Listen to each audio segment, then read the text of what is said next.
Welcome to the SDA Housing Podcast, brought to you by NDIS Property Australia. Before starting this episode, we need to provide a general disclaimer. Information contained in this podcast is general in nature only. It does not take into account the objectives, financial situation, or needs of any particular person. You need to consider your financial situation and needs before making any decisions based on the information in this podcast. And you should consider seeking independent and professional advice for your personal circumstances. All right, let's begin. Hi everyone, I hope everyone's doing all right. I'm Erin and I'm one of the staff at NDIS Property Australia. I'm here today with Matt from the office and we're going to do a special episode about stock supply for land around Australia for the NDIS. Tell us a bit about yourself, Matt. Yeah, so my name's Matthew. I'm one of our investor relationships managers here at NDIS Property Australia. So it's my job to handle customer inquiries and working with investors to find the right NDIS property to meet their needs and their circumstances. So just a quick update to where we're at in terms of the current stock and pipeline expected for the coming months. It's been an incredible, tough start to the year as stock levels remain extremely tight and registrations have been blown out further than expected, which is leading to obviously longer completion times. So this is relevant to all stock all around Australia, both NDIS and non-NDIS stock for investors. So what do you think some of the causes of tight stock levels and the blowing out of registrations and everything like that have been? So I think the building industry is still very challenged with the price rises for both land prices and construction costs. We've seen this easing compared to last year. I feel like the end of last year, there was presented particular difficulties and unforeseen price rises. Do you think that would be in terms of COVID and everything? Absolutely. Yep.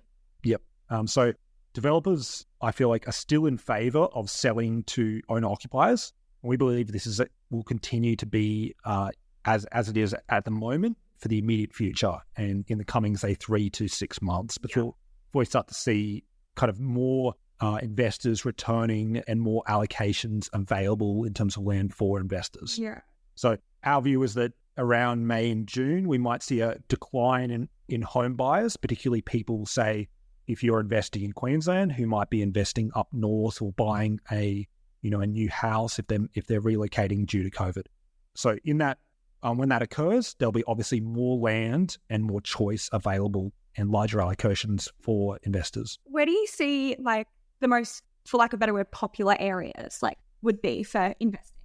Yeah, at the moment, I'd say Townsville, Mackay, Toowoomba, Melbourne and Perth all stand out to me as being very hot markets for NDIS properties. But yeah, in the case that you can't find land in these areas or just where you do want to invest, my suggestion is to try to secure land directly from land developers or look for blocks of land that are in the marketplace and the areas that you're hoping to invest in for the NDIS. And obviously you can bring that land over to us and we can package up an SDA home that suits the demand in that area and the block itself, what can be built on that block. So we've had over 100 EOIs over the last, that's an expression of interest for anyone who's wondering out there. Over the last 12 months, we've had about 100 expression of interests on behalf of our clients for investors, and about 65% of them have actually gone down that path of eventually building a house on a block that they had, building an NDIS house. So that is a very viable strategy to enter the NDIS property market. And another option also to consider is the knockdown rebuild approach. Just to clarify, what is exactly the knockdown rebuild approach? So that's essentially where you'd have a block of land with maybe an existing old house on it, and you'd simply knock it down and you'd build a new NDIS property which delivers far superior incomes. So that would be the goal there. And that's an effective means to build an SDA property in a high demand area, particularly if there's a low supply of land in that area. And being able to choose the right location without limits on land releases, because the land release times and registrations have been blowing out, as Erin mentioned earlier. So being able to do that, obviously, that can give you some kind of first mover advantage and allows you to enter the market. Yeah, because what is like the current registration time? It's what, like 3 to 6?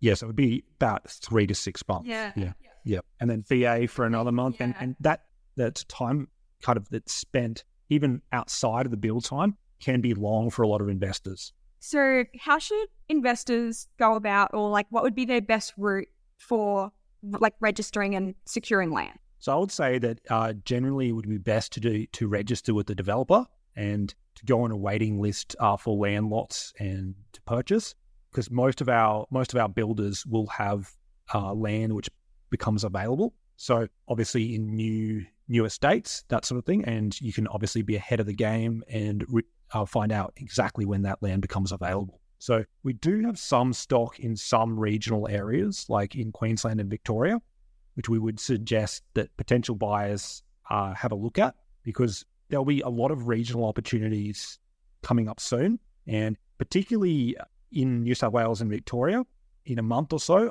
I feel like, given the current market, there'll be a lot of opportunities for new land in those areas. Do you mean like in the current market, being that those areas are growing, they're expanding, like they're becoming more? Absolutely. Yeah. Absolutely. Yep.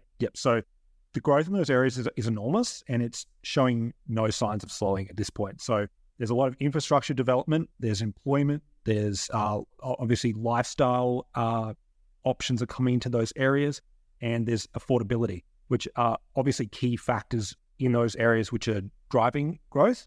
So these all sound extremely good, but they're good from a non-NDIS perspective as well. So this is a good indicator, obviously, to a property investor in terms of potential growth for these areas and potential opportunities for NDIS investments. So in terms of, we obviously touched on like the current stock and everything and how there's a lot of restrictions going on. With more and more people moving from places like Sydney and Melbourne and like more places down the southern side of Australia, they're moving up to Queensland. What do you think this would say, like, what do you think this means for the property market in Queensland? As I touched on before, there's just, obviously there's going to be a housing shortage, and it's real and it's here to stay. And our population is growing faster due to, obviously, we're not building as fast as we were pre-COVID. There's going to be shortages, and where our population is growing at this stage faster than we can develop property. So with interstate migration being the main reason to date, and it's only kind of the property market in Queensland, it's looking like it's prepped for a prolonged shortage of housing for many years to come. Yeah, okay. So coupled with obviously international migration, which is set to, obviously start up again soon, and student visas, the fundamentals, I suppose, for investing in both the NDIS and the regular property market in Queensland have never been better. Actually, I'm pretty sure they're opening up the borders to international students again, starting from this semester, which is next week. Semester 1 starts next week. So, yeah, absolutely. Yeah, so a lot of international people are definitely going to be coming up. Thanks, Matt. It was a very detailed summary of, the state of play with SDA housing opportunities and where we are and what we're working on in the office. Just remember that we are continually working on 2 or 3 new episodes of our podcast every week, so be sure to tune in and listen. I think we're releasing 1 every week or something like that, and we're going to have different speakers, different topics, and if any of our listeners would like us to cover like a particular topic that maybe we haven't touched on, or you're just wanting more information on, we'd be keen to hear that in your feedback so we can make this podcast more interesting, more engaging for everyone to listen to. Awesome. Thanks, Aaron. Thank you. We hope you enjoyed this episode. Please make sure you are subscribed and following us so you can keep in the loop with all of our upcoming episodes. We would really appreciate it if you could leave us a 5-star rating, a written review, and to share this podcast with those that could benefit.